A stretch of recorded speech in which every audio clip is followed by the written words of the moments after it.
네, 할렐루야.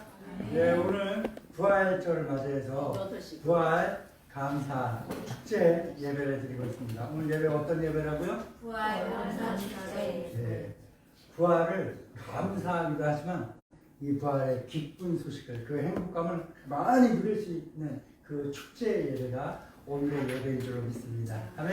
네. 네, 오늘 본문 누가복음 13장 1절부터 5절을 본문으로 해서 부활이 없으면 다 망한다라는 제목의 말씀 전달될 겁니다. 오늘 제목이 어떻게 된다고요? 부활이 없으면 다 망한다. 다 같이 크게 한번 해봅니다. 시작. 부활이 없으면 다 망한다. 네.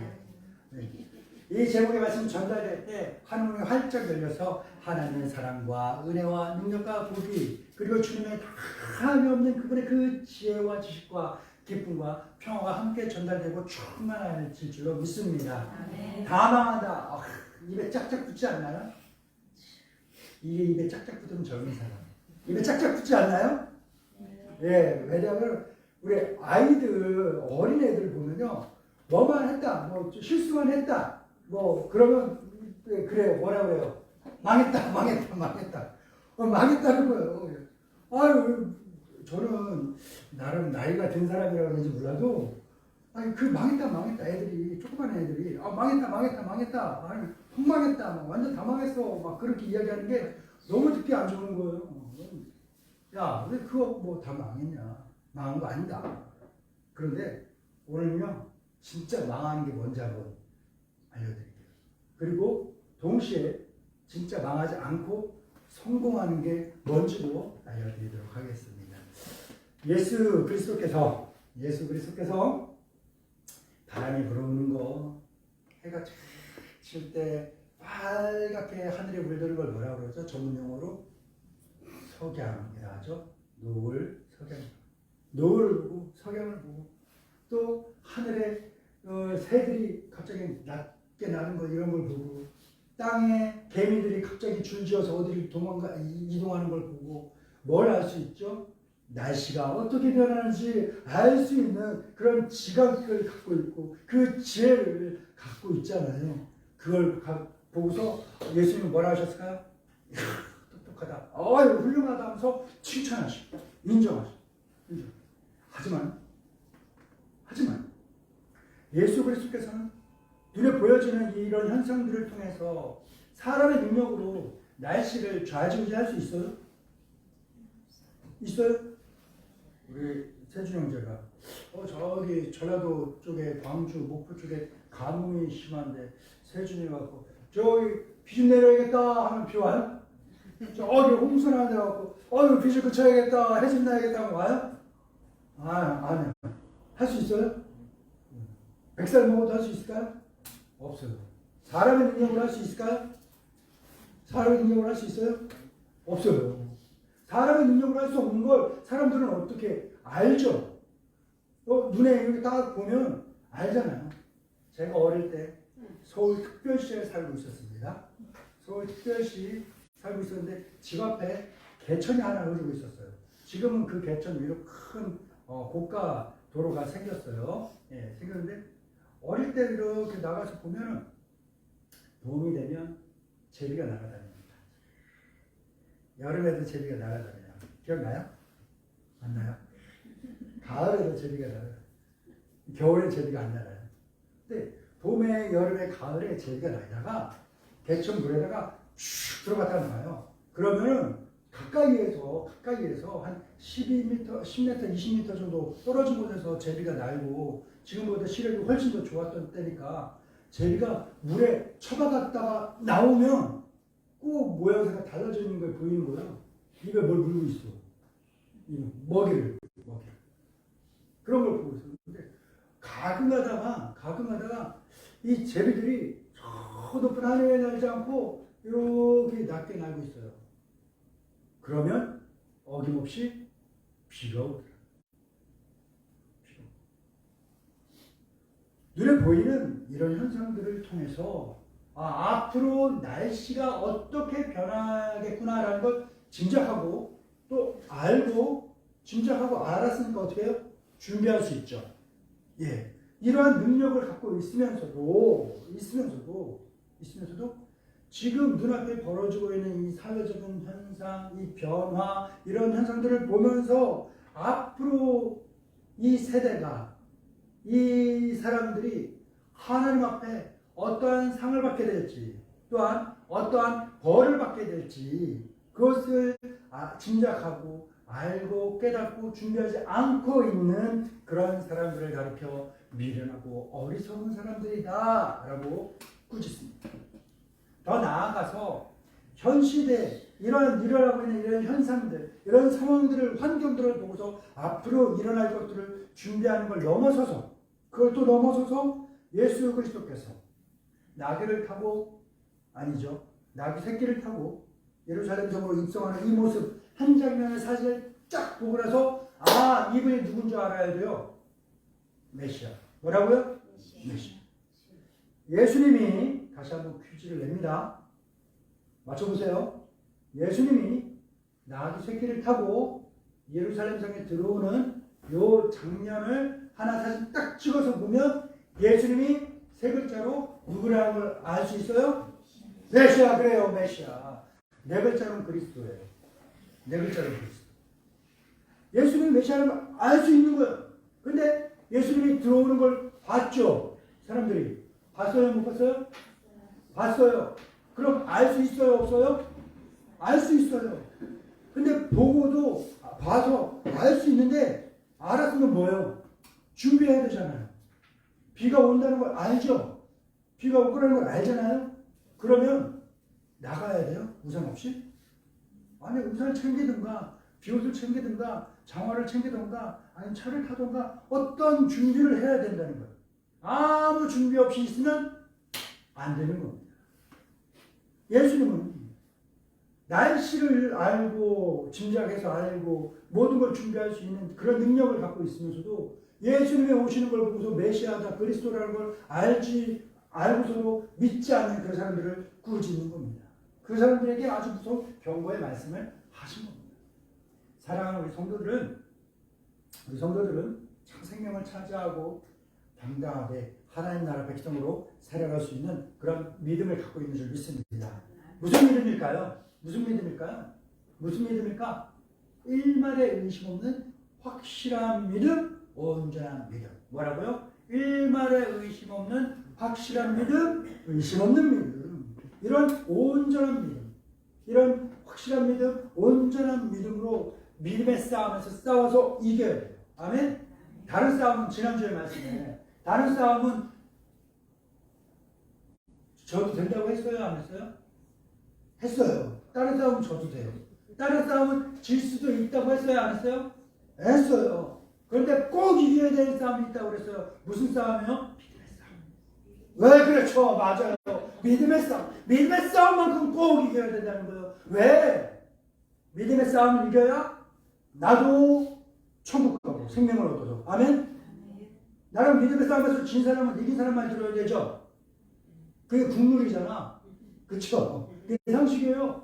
그러니까 내가 이겼으니까 너도 나 따라서 예수님 믿고 할렐루야 참 생명 갖고 아멘 천국 백성으로 살자 할렐루야. 예, 이게 근데 내가 믿음의 싸움을 1대1로만 해요? 아니 1대 다수로 하는 거예요.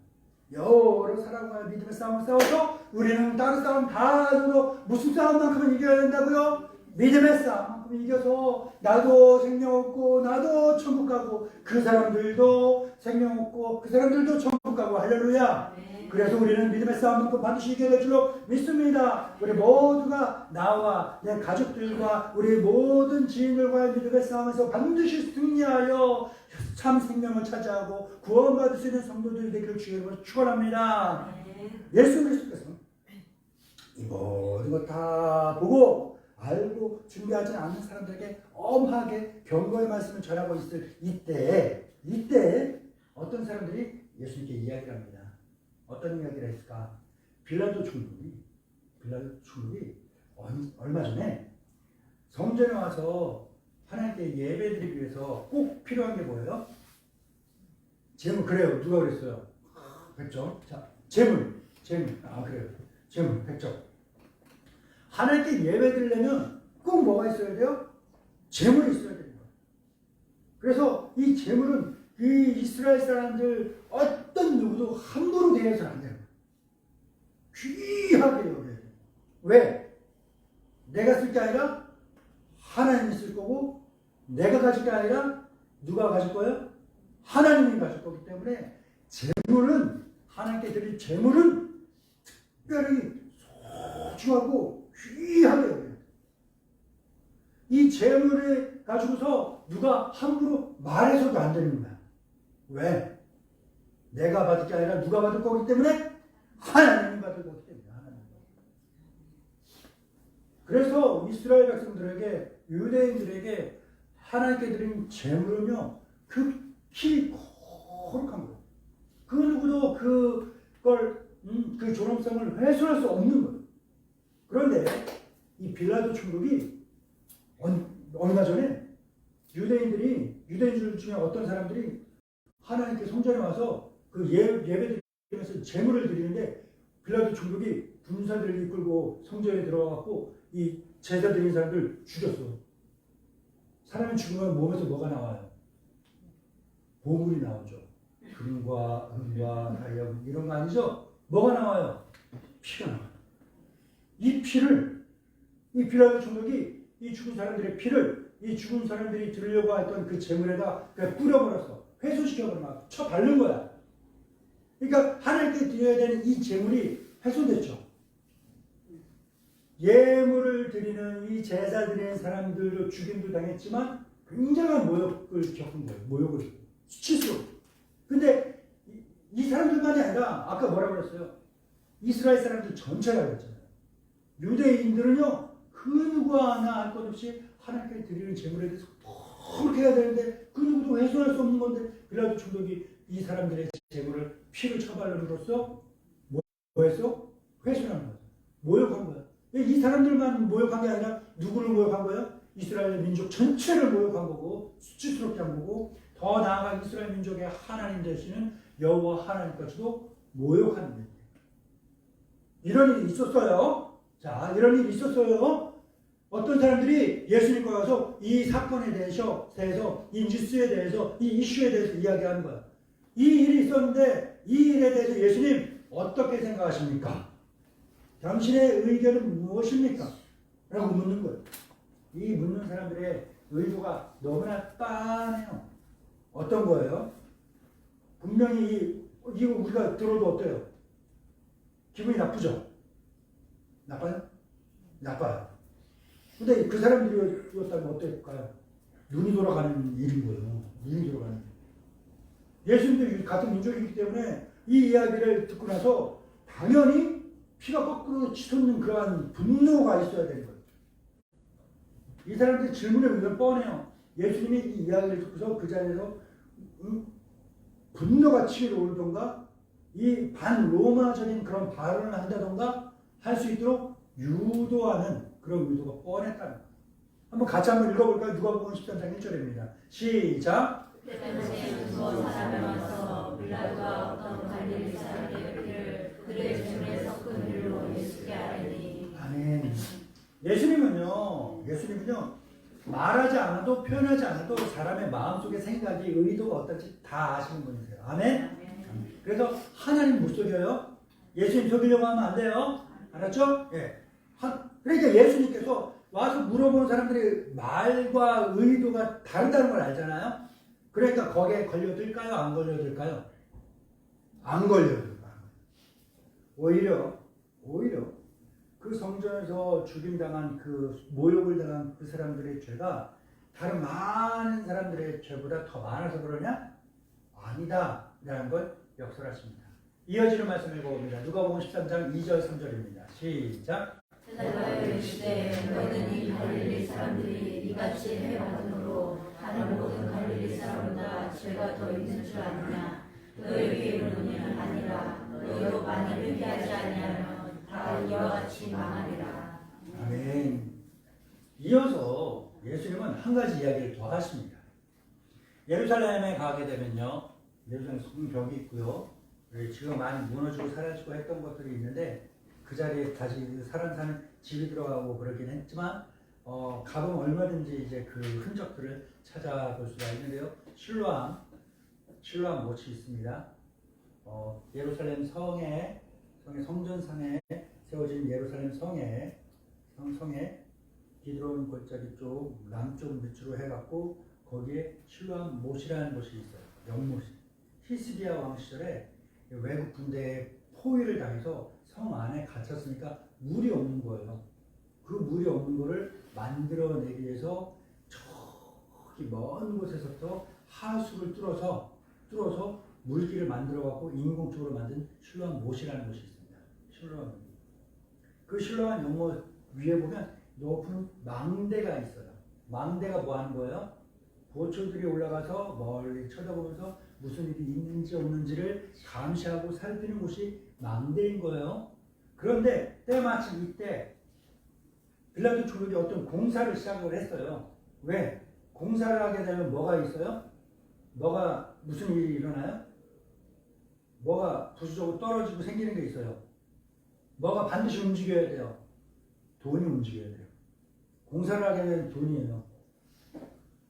지난주에 큰 집에 공사하시는 집사님, 집에 공사하는데 사람도 움직였지만 재료들도 움직였고 자재들도 움직였지만 가장 중요한 뭐가 움직였어요? 돈이 움직였어요. 빌라도 총독이 그 망대에서 그 공사를 함으로써 돈에 대해서 좀 걷어들여서 자기도 챙기고 로마에 보내기도 하고 하려는 요령으로 그 공사들을 했는데 이 공사를 하다가 이 망대가 높은 곳에 있는 망대가 오르르 무너져 버리는 거야. 그래서 그 밑에서 열심히 일하고 있던 무너질 걸 알고 있었을까요? 몰랐어. 그럼 우리 자기들은 열심히 그냥 밑에서 이런 진흙 이기고 뭐 바르고 뭐 떼어내고 뭐 나르고 뭐 이런 일하고 있는 18명이 갑자기 무너지는 그 망대를 피할 수 못하고 다 깔려 죽었네. 와, 18명이 한 거예요. 예수님이 이 이야기를 하시는 거예요. 근데 이때 사람들이 뭐라고 이야기했냐면, 야, 망대가 무너져 저 사람들 깔려 죽었네. 저 사람들이 하나님께 지은 죄가 많아서 하나님께 벌 받은 거야 라고 이야기를 한 거예요. 그런 소문이 너무나 많이 난 거야. 너무 많이 난 거야. 예수님이 그 이야기를 꺼내시면서 이야기하는 거예요. 그때 망대 무너질 때 깔려 죽은 18명 있는데 그 사람들이 그때 죽은 게 과연 너희들보다 죄가 많아서 그랬겠냐? 아니야. 그 사람들의 죄나 너희들의 죄나 마찬가지다 라는 것을 역설하십니다. 마지막까지 이어지는 말씀을 읽어봅니다. 누가복음 13장 4절 5절입니다. 시작. 또 실로암에서 망대가 무너져 치어 죽은 18사람이 예루살렘에 거하는 모든 사람보다 죄가 더 있는 줄 아느냐. 너에게 이르노니 아니라 너희도 만일 회개하지 아니하면 다 이와 같이 망하리라. 아멘. 사랑하는 성도 여러분, 오늘 본문에서 거듭 나오는 말씀이 있다는 사실에 우리는 시선을 집중해야 됩니다. 뭘까요? 바로 3절과 5절에 두 말씀이 똑같이 컨트롤 C, 컨트롤 V에서 나오고 있어요. 뭘까요? 우리 혜진이가 한번 읽어볼까요? 네? 뭘까요? 너희에게 이르노니 아니라 너희도 만일 회개하지 아니하면 네, 그래요. 이와 같이 망하리란 말이 똑같이 가운데 4절에나 끼어있다 뿐인 거지 4절만 빠지면 똑같은 말이 했던 말 또 하고 그러는 거예요. 왜 했던 말 또 할까요? 중요한 겁니다. 사랑하는 성도 여러분, 예수님께서는요 극우도한 죄를 저지른 범죄자들이 있잖아요.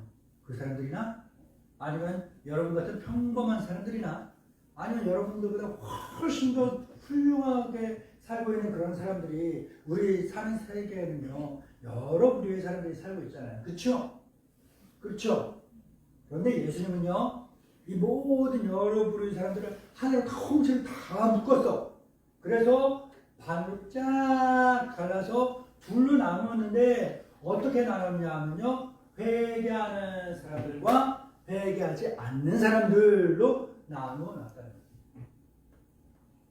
이 세상에는요 우리가 볼 땐 여러 부류의 사람들이 존재하는 것 같지만 하나님 보실 땐 딱 두 부류의 사람이 존재합니다. 회개하는 사람들과 회개하지 않는 사람들로 나누어지고 있습니다. 여러분, 그래서 모든 사람들은 죄인입니다. 이 땅에 태어나서 10년을 살던 50년을 살던 혹은 100년을 살던 간에 살아가면서 저지른 크고 작은 실수, 잘못, 허물, 또 더 나아가 죄들이 분명히 있다는 거죠. 이 모든 것들을 막 파채 썰듯이 막 당근 막 그 조각 내듯이 막 잘라보면 별것 아니, 잘라놓고 막 흩어놓으면 별것 아닌 것 같은데 그것을 일평생 동안 저질렀던 그 실수와 잘못과 허물과 죄들을 끌어모아고 한데 모아놓으면 결코 적은 양이 아니다라는 거예요. 이 모든 것을 가만히 한번 들여다봅시다. 어떤 것들이 있을까요? 이 실수와 잘못과 허물과 죄들도 또 둘로 나눠질 수가 있어요. 그러나 공통적으로 하나의 카테고리로 모입니다. 뭐예요? 어쨌거나 실수야, 어쨌거나 잘못이야, 어쨌거나 허물이야, 어쨌거나 죄야 라는 거예요. 이 둘이 어떻게 또 다 분류가 될까요? 바로 의도적으로 일부러 저지른 나쁜 일들이 있어요. 그런가 하면 반대로 어떤 게 있을까요? 전혀 의도하지 않았는데 정말로 아주 사소한 부주의로 인해서 일어났던 그러한 우연히 저지른 그런 잘못들도 실수들도 그런 죄들도 있다라는 겁니다. 그러나 어쨌거나 그것은 어떤 카테고리로 모입니까? 어쨌거나 죄야. 어쨌거나 잘못했다는 거야. 어쨌거나 결과는 네 잘못했다라는 거예요. 예수 그리스도께서는 사람의 인생을 하나의 통째로 보시면서 모든 인생을 통틀어서 저지른 모든 걸 실수와 잘못, 죄를 모아보면 결코 적지 않다라는 걸 보여주시는 겁니다. 그러면서 모든 사람들이 저지른 그 모든 실수와 잘못과 허물과 죄들을 뭐 해야 한다는 거예요? 회개해야 된다. 뭐라고요? 회개해야 한다라고 말씀하고 계시는 겁니다. 예수님께서 회개하라라고 왜 말씀하셨을까요? 세례 요한은 왜 그러셨어요? 왜 회개하라 했을까요? 천국이 가까이 나왔다. 하나님의 나라가 가까이 왔기 때문에 그렇다라고 했는데 예수님께서 오늘 말씀에서 왜 회개하라 하셨을까요? 세 가지예요. 회개해야만 하나님과 화목할 수 있어요. 아 미안해 세준아. 내가 지난번에 우리 세준이 못생겼다고 막 웃었어. 미안해. 농담이에요. 아니 농담이 아니라 그냥 가정한 거예요. 그것 때문에 안 좋은 일이 있었어. 그러면 세준이랑 다시 친하게 지내려면 뭐예요? 지금 사과했죠? 네. 그것도 모든 성도들이 보는 앞에서 공개적으로 사과를 했어요. 그렇죠? 네. 사과했고 세준이가 받으면 이제 뭐 하는 거예요? 화해하는 거예요. 회개해야, 사과해야 하나님과 화해할 수 있어요. 아멘? 또 회개해야 하나님 나라의 백성이 될 수 있어요. 자격 조건이 있어요. 명호는 운전할 수 있을 것 같아요. 할 수 있을 것 같아요. 해보라고 하면 할 수 있을 것 같아요. 할 수 있다 쳐요. 근데 면허가 있어요? 할 수는 있는데 할 자격은 없죠. 네. 저도 수술을 할 수 있습니다. 째고 바늘실로 다시금 꼬매면 되겠죠? 할 수 있어요. 자격이 없어요. 하나님 나라 백성이 누구나 될 수 있지만 그 자격을 갖춰야 되는데 그 자격을 갖추기 위해서 1차 시험을 통과해야 되는 게 뭐예요? 회개해야 돼요. 그리고 회개해야만 예수 그리스도를 통해서 주시는 참 생명을 차지할 수 있는 거예요. 아멘.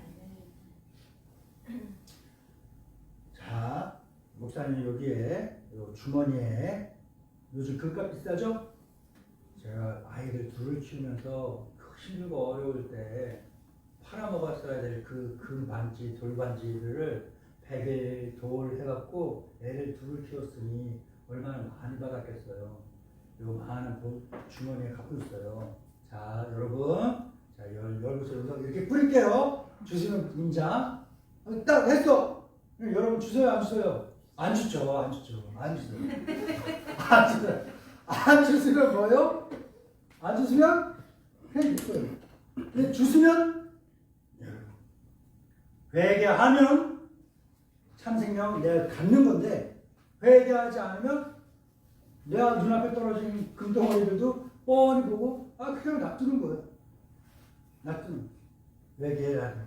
그래서 예수님을 회개하라 하신 겁니다. 그러니 예수 그리스도께서 회개하라 하신 것은 전적으로 우리를 포함했던 모든 사람들이 예수 그리스도를 통해서 주신 참 생명을 차지할 수 있는 유일한 길이 뭐라고요? 회개하는 거기 때문에 회개해야 된다라고 말씀하신 줄로 믿습니다. 만약 회개하지 않으면 어떻게 해요? 이와 같이 망하리라. 회개하지면 뭐 한다고요? 회개하지 않으면 뭐 한다고요? 망. 우리 아이들에게, 길거리 돌아다니는 아이들에게, 여러분 손자 손녀들에게 아이고 망했다 하는 아이들에게 이야기하세요. 그게 망한 게 아니라 진짜 망하는 건 뭔지 아니? 뭐가 망하는 거예요? 회개하지 않는 게 망하는 거예요. 회개하지 않으면 진짜 다 망하는 겁니다. 목사님 제가 이야기한 겁니까? 아니에요. 예수님께서 말씀하십니다. 예수님께서 회개하지 않으면 망한다 말씀하십니다. 망하고 싶은 성도님들 계시면 손 들어보시기 바랍니다. 반대로 정신 바짝 차리세요. 망하고 싶으신 분 계시면 손 가만히 내려놓으세요. 그렇죠. 눈치껏 빨리 손 들어. 네, 그래요. 네. 망하기 싫죠? 그럼 회개해야 됩니다. 믿습니다. 회개합시다. 한번 상상을 해봅시다. 회개하지 않고 망하면 빌라도 총독이 죽인 그 사람들처럼 그 수치와 모욕을 당할 수도 있다. 회개하지 않으면 신뢰와 망대가 무너져 깔려 죽은 그 사람들처럼 그렇게 갑작스럽게 망할 수도 있다는 거예요. 한번 우리 상상해볼까요? 상상해봅시다. 내가 길을 가고 있습니다. 분명히 제가 하는 이야기를 잘 따라오는 어떤 이미지들이 떠오를 거예요. 길을 가고 있습니다. 길을 가는데 갑자기 다리가 툭 무너져서 깔려 죽었어 라고 생각을 해보세요. 내가 버스를 타고 가고 있는데 갑자기 내가 타고 가던 버스가 건너던 그 다리가 뚝 끊어져갖고 내가 그 버스 안에서 내가 운전한 것도 아닌데 갑자기 죽었어. 그렇게 생각을 해봅시다. 내가 배를 타고 여행을 가고 있는데 갑자기 그 배가 침몰해갖고 내가 그 배에서 죽었어. 내가 해외여행을 갔다가 비행기 타고 집으로 선물 바리바리 싸들고 오고 있는데 갑자기 날아든 미사일이나 아니면 테러범의 폭탄이 터지는 바람에 내가 탄 비행기가 그냥 펑 하늘에 터져버려갖고 추락해서 죽었어 라고 생각을 해봅시다. 아니면 명절날 가족들과 모여서 즐겁게 음식을 먹다가 떡을 먹었는데 그 떡을 꿀떡 먹었다가 꿀 하고 걸려서 죽었어 라고 생각을 해봅시다. 여러분, 이런 일들은 일어나서 안 되죠. 안 됩니다. 그렇죠? 돼요? 안 돼요. 그런데 우리 인생을 한번 통틀어서 본다면 이런 일들이 갑자기 일어날 수도 있다라는 사실을 간과해서는 안 됩니다. 정말 의도하지 않았음에도 불구하고 원치 않았음에도 불구하고 불행은 죽음은 우리를 찾아온다는 거죠. 이런 순간들이 모든 사람들이 사는 인생 동안 반드시 생겨요. 그런데 바로 그때 필요한 게 뭘까요? 바로 믿음입니다. 어떤 믿음이냐? 지금 내가 당장 죽어서 깨끗다. 눈을 딱 떴는데 나는 반드시 천국에서 눈을 뜬다. 내가 죽었다가 눈을 뜨는 순간 죽는 건 이 세상에서 눈을 감지만 눈을 딱 떴을 때는 하나님 나라에서 눈을 뜬다. 내가 이 세상에서 죽었지만 눈을 딱 떴을 때 활활 끓는 불꽃더미 속에서 눈을 뜬다가 아니라 하나님 나라에서 눈을 번쩍 뜬다라는 확실한 믿음이 있어야 된다. 그 믿음이 있어요. 지금 내가 아까 말씀드렸던 그런 억울한 죽음을 당할지라도 예수 그리스도께서 부활하신 그 공로를 통하여서 얻은 그 부활의 믿음을 내가 갖고 있기 때문에 나는 반드시 다시 살아난다, 부활한다 라는 확실한 부활 믿음이 있어야 되는 겁니다. 그냥 믿음이 아니에요. 어정쩡한 믿음이 아니에요. 내가 80년, 90년, 100년 교회 왔다 갔다 하만 했지 믿음 없는 거 그건 아니에요. 단 하루를 믿고 죽을지라도 내가 반드시 구원받는 구원의 믿음, 내가 반드시 죽었으나 살아난다는 부활의 믿음을 확실하게 갖고 있는 그 믿음이 우리에겐 반드시 필요한 겁니다. 사랑하는 성도 여러분, 제가 지금까지 한번 쭉 살아왔어요. 인생을 살아왔는데요. 살면서 정말 하나님의 은혜구나. 이런 게 하나님의 사랑이고 보살핌이구나. 이런 걸 느끼는 때가 있습니다. 어느 때예요? 여러분도 분명히 그럴 때가 있었을 거예요.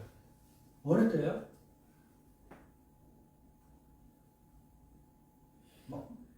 1층 롯데리아에서 햄버거를 먹고 있는데 갑자기 저기서 SUV가 막 미친듯이 막 인도를 턱 넘어가고 쿵 떠갖고 롯데리아 유리를 막 다 부시면서 착 오다가 막 테이블 막 넘어지다가 바로 내 앞에서 딱 멈췄어. 그게 하나님의 보호하심과 사랑과 은혜일까요? 물론 그것도 은혜이겠죠. 물론 보호하심이겠죠. 그러나 제가 지금까지 살아와 보니까 하나님의 그 은혜와 사랑과 복이 뭐냐 봤더니 무탈한 게 하나님의 큰 은혜더라고요. 별일 있어? 뭔 일 있어? 아무 일도 없어. 이게 하나님의 은혜더라라는 거죠. 하지만 하나님께서 우리를 구원하려고 하시는 그 큰 구원의 그림에서 통해서 본다면 우리 인생에 찾아오게 되는 그런 불행한 일들 또한 마지막이라고 할 수 있는 죽음의 순간은 하나님의 구원을 이루기 위해서는 반드시 우리에게 필요하다. 왜요? 부활하려면 죽어야 돼요. 죽어야만 부활할 수 있는 거예요. 그래서 우리 인생에 반드시 필요한 것이 있다면 바로 그것은 죽음이다 라고 말씀드리겠습니다. 그런데 이런 죽음이 예고하고 올까요? 갑자기 올까요? 어떻게 와요? 갑자기 와요. 만약에 이런 주제로 영화 많이 만들었잖아요. 내가 어느 날 언제 어디서 어떻게 죽는다 라는 걸 알아. 그럼 어떨 것 같아요? 그날 그 순간 그 자리까지 삶이 어떨 것 같아요? 행복할 것 같아요? 즐거울 것 같아요? 난 어떻게 죽을지 어디서 죽을지 아니까 괜찮아 할 것 같아요? 아닐걸요? 그날 그 자리 그 시간까지 별의별 불안과 근심과 걱정으로 다 채우면서 내게 남아있는 날이 심정 100년이라 할지라도 그 100년을 그냥 그 근심으로 걱정으로 죽어서 지옥이 아니라 지금 사는 게 지옥인 그 지옥의 삶을 살게 될걸요? 그럴 겁니다. 그런데 이런 갑작스러운 불행, 죽음, 의연하게 큰 불안감 없이 견디고 이겨낼 수 있는 게 있어요. 그게 바로 믿음이다. 뭐라고요? 믿음이다. 그게 바로 믿음이다. 무슨 믿음이냐? 부활의 믿음이다. 이 확실한 부활의 믿음을 가지려면 아까도 말씀드렸듯이 예수님이 말씀하셨듯이 가장 먼저 뭐 해야 될까요? 회개해야 돼. 할렐루야. 뭐 해야 된다고요? 회개해야 된다고요. 내 인생 통털이 터지는 그 많은 것들을 생각 안 나요 하겠지만 가만히 생각해 보면요. 모아보면요. 이만큼 쌓여요. 그것들을 다 회개해야 돼요. 그리고 예수 그리스도를 통해서 주어진 참 생명을 차지하는 온전한 믿음이 있어야 돼요. 이 믿음의 핵심, 코어는 뭐가 돼야 돼요? 나는 죽으면 반드시 부활한다. 아멘. 부활한다는 그 부활이 믿음의 중심을 이루어야 되는 것입니다. 사랑하는 성도 여러분, 오늘 예수님께서 말씀하셨어요. 회개하지 않으면 다 망한다.